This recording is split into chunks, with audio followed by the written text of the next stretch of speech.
extremely rich kun lo gi come kada obiro no ga kiro lo mo kari actually so awa ni maka enen o kiro lo kan kan icha kwanda kon kore igangu kuja ngo maro kero mo wa na do lo kiji kama agi yeni obiro tete wa lo mo kero wa chini icha wale eni ka dog gi mai ke don pere bien no go a ki kwen exactly bien gen gi biro kame gi dog pe anwe la penyo awa ni ngunu ay kwere won for o kañ be ali ma abij mu karange for pe kar ma abij ma on cha ko ara ma duwe ngom ma me ko malla ko bo tek exactly donc ma wono o kañ ta wona mo ko kar para bor ko do ma don ke so ma na nyangi nywalu o pe ki ngom mo kene kid ma ne ko re ere ye gamente ma dit gitti me ga to gi bidano gwakli chawale ede ma ye ti ka biro ni pergide nena jimeti ka dawo batek ento mirima meggi come tieni ginen yo mi settling balaro ingom ba chuli kanyo o wala sinda penyo ga menda wachini ko titiwa balaro magri yamogi gi Tanzania gi Rwanda gudonyo gubere Western Uganda e karcha girezi lo ko parliament ni area ma de Western Uganda wen balaro end from nowhere don't we balaro wen dongi pere ti da pejo gine jone ngu chero ko manyuri gamena tika yenyo yo mone joma gi riemo gi kamo kayane go bin ku non settlement on wustan go e kata ma MP me we sado gado raising o wajani ngomma mono tiba chalo ranch okay vure tiba chalo park ere gi miyo balala tiberie Western Uganda and from nowhere don't go out avoid see o mera Max William gin na pere tek lo chabale eni wana chuli o mero gwako pétier dans le moment ma wabino kainen wati marata gero le sinja magitika dore nyim parliament gucho flying card magucho nyingwane ulanya Gilbert udonga to ko chief justice gucho ko nyim parliament o ene dore ene mero dore mi kongola all right magichero gi ngar ko gitimwa ana penyo giri wonto ara mu be obira ngar ko kan mege wa madiewu o chamo poroge gitika ko level mala mal to ara mu bira ko idiguri eto diewu matika lanyo dan gangwa dan mati ko tima kan mo kano mi executive order be na machel ke na Mario uberu lo komyugi I Kampala okay so in Mwagake why the executive order Mwagake president me adi mena Mario ne mene mena machel mene so in 2005 in 2025 executive order in mena Mario Mwagane chake kede yana executive order uberu check ngoma pa dog ba America debating my father secondary law so statutory instrument loket tek en gero mi okay tugi number ne mo hanu mi men na kira tram do no fisu shak mi executive orders but exactly afoya all right yeah don't look man article 29 when it down ram wilungom kam ram ber kam moy ken Uganda en America kare no miero ka ini be ber kam money ken ilob tiek mate malo ke be ber en kam money en kam money mo ken Uganda yes ka baby wilungom ma wila nyuki be mina mea lob tiek ma ke miyo ke ngom ke lob tiek ma ke wilo ke ngom ka ana age kan a cher mbara la cher no la ten mutinga guru be ma bi cha wa gala tini ana mirni a bet kan a mi chilling alipiara bongwan gala tini wa okay inde bet kan yu gangi ka kan itanga mena bu yene ana rombe ga mo kan gala ten nyankole no ma bi ti do chata ngom umbia penni wi diga kwene in zero me cha wi lungom ke bola tena te tiri ma be penge wa vole me chende pe bene ti wa ke ngom ko nga we ngom en paratini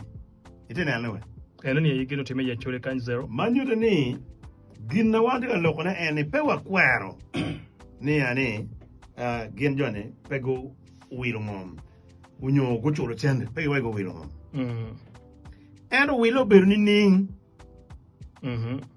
ngome eno jomo charni ko jomo ko wa ke charni ngome megi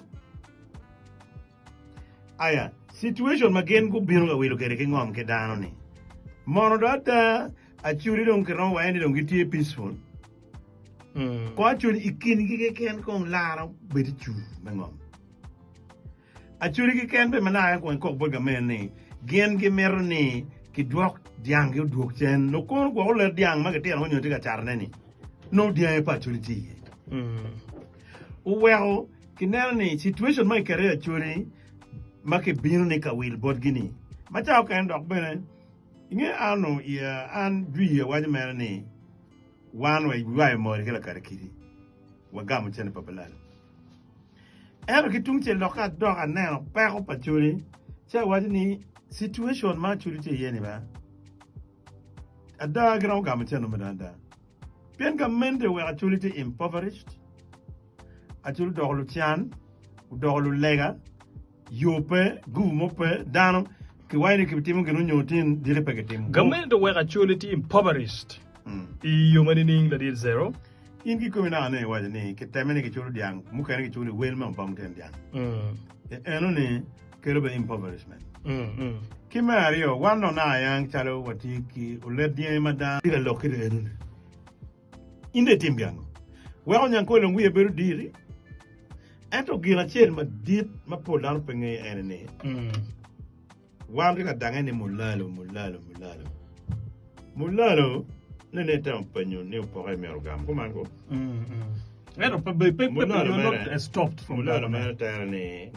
ngara kwa diam la ti ma ti che kwa diam ko ke bichuru ko pe bichuru ko ngo en me ti me kwa diam re ko diam Oh. o lebe ki churu mo ke cha ene mulalo ina no So do bien panga. bene mulalo ka ini charwa i ankole ngara nyankole te pat ki ba lalo be doctor pat te nyankole ma nyankole ko le ne tie ki ma mulalo ne tie ina no be gi ngeyu now don't you we karagwe mo ken ma mama ko fulu yam ke karagwe jonti wa i Rwanda jonti wa i Congo watung po wala ko tung fort poto ka ne be balalo mo kan ti ba horo ke kwene enen category am ke police ko binan ko wot genen so balalo kinantie mer enene juma ging gwadme ko diang ke chulo gi pikwayo diang ento juma go wilo ngom kanye juma die giti kanye wati to mo no ni balalo kin mado kere yera enene juma don igamente era yege wilo ngom kanye So get out to juma don ikaya mo kere ye minister yen go wilo ngom kanye kendo chwalo lukwat ma megi magilu ni balalo unyu megi nyu werigi en go biru ta kwa diang en gi nyanda ka pe ko mer rung ti meja jero Kampala umini dong lu do mo ni gwa ka diang en ino ga jar ga maro te no chule mo don ko tu kidi ga cha ine bor gi dong do en red ngom gi komeni ki gen ba mugunu nero en te DPC ya moro unyo i sub county Kenya no ki karo kazi ni mani Kenya mar mo en doctor OC me gene me nyo lwal gi kwene gini ino nyo adan ga chuni Now, zero. yen ino kwa jang cher por pa dano ka ite lo ke police no ki ter bor maro Exactly. ka ki tero yo twe dibo DPC no muguno do mer mo kana matiri ne madito cha ti Kampala ko mana ko me ngo ka chani ingi kan inwa adan ka chuni eni gina be polo berti me pien gin mo mio polar pa kon yang enene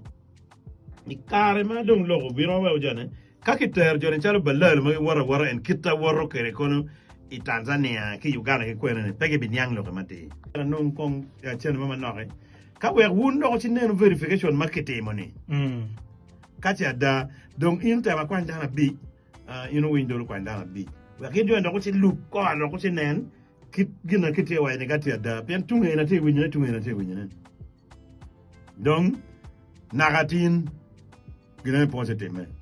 and then of block executive order number 2 May 2025 do bi ko mbele pen ki no ni jeme no ucharje ni mano ya balaro bari ko team gi ta America America aya team gi kin ga do right wel gi do duongo ki Mario Johnny Pole Jomatika mente Endo zero. Ki look enuma iniwajini. Members of cabinet, members of parliament, ludir madam, emun. Itamo ni log me executive order en man magemi odore 2025 ni butio. Ka dong ka da pe ta ma ko meno. Ti lo mer be ko da tam. Bien me lo da ba. President Museveni be dana. En be ngeyu kran bien ge loy. En be ngeyu nga ge mo wa en ti loy. Ene dana we mi ngeyu. Era dog ngeyu ma be loy jo wan jo kene. Nga mo wa en ti loy. Ngi kran bien ge loy. Donga ini chere jino ni commander ni ma anti commanding unit mani dano mi abi. Era yo wilo ngam kany. Ma beno churu chana da wala ngol ko kare igwal gen Lawyer la pilda kare tie. Ni ala riemo lanya ni ala kara ati president wala ati commander na mo me unit mo barara. So lanya chero o chulu be chile ada million mi ambo ngwan wilo ngam mani barara. Ala ko wala ni jong chulu aw ke barara. Cha no lanya. Gilbert. Chula when President sir, Your Excellency. And mana a better joke chen and the man receipt and a lawyer member a kind book reach. In Mirana Akirene. Kurangini enti Konyakunu. And la gamme and pabe meo. And in time in Irkini, Ginumi, Germany long a command. In anyway. So the enemy is part of the thing, Matikela Yela. Makate then this time President is serious. Okay, then see they will be no kind. Jimmy of Tanya and what tin but learn to take a gem. Man, you're a king can carry one long again, get watching on. Joining in the ticket language one again, log a king. Cook the team like where on Ania. Out this time, can be built a chance to call chapter. Be a team of a little bit rather die, my labor with president. Babu Kajo, Pianets have one opinion in meeting more. La dita mega activity wasn't it? I think President is serious this time. Give me I put by winning about it. Anga maladiti. Get a chief coordinator operation, wealth creation. Oh, okay. Why I think President will take it this time. Piandi Chani, give me a take it time again. You know.